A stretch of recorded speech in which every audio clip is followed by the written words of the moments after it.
IQ orang Indonesia turun dari 109 ke 78.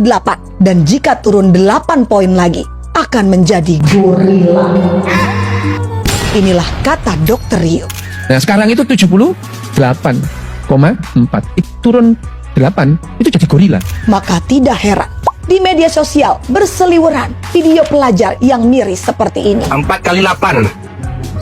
Pas Pak. 3 kali. 32. 24 dibagi 3. 16 dibagi 4.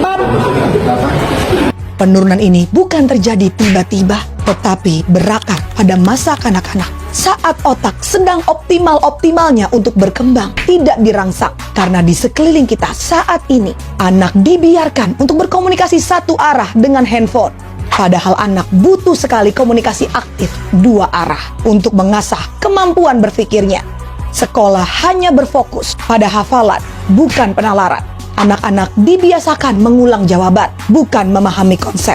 Dan lebih parahnya lagi, mengerti tidak mengerti pelajaran yang diberikan. Semua anak tetap naik kelas. Lebih baik anak saya tinggal kelas daripada naik kelas dia tapi tidak tahu apa-apa. Ini akan membuat anak sekolah tidak ada lagi selera untuk belajar. Karena dia tahu, dia akan tetap dapat ijazah, dia akan tetap naik kelas sekalipun otaknya nol. Jika semua naik kelas, ini bisa menimbulkan demotivasi. Bukan hanya bagi yang malas belajar, tetapi juga untuk anak yang rajin belajar. Anak yang malas belajar akan semakin tenggelam dan semakin tidak memperhatikan guru. Karena mereka merasa, saya bisa atau tidak bisa, saya tetap akan naik kelas. dan anak yang pintar yang merasa sudah berusaha keras juga merasa kecewa karena merasa tidak dihargai. Bahkan karena sistem ini, Pintar tidak pintar tetap naik kelas. seorang guru membatin dalam dirinya. Anak yang seharusnya mendapatkan nilai 35, terpaksa harus diberikan nilai 80 agar naik kelas. Belum lagi sekolah negeri berdasarkan sistem zonasi. Sekarang sudah tidak ada lagi sekolah unggulan untuk anak yang pintar dan sudah mengerti pelajaran mengembangkan sayap. Kepintaran siswa dicampur dari yang belum mengerti sama sekali hingga yang sudah mengerti jauh.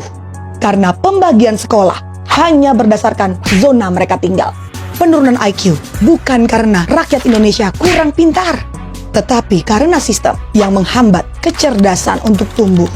Jika pola pendidikan tidak berubah, kita bukan hanya kehilangan angka di statistik, tetapi kita akan kehilangan kesempatan untuk mendapatkan generasi yang cerdas yang bisa membangun negara ini.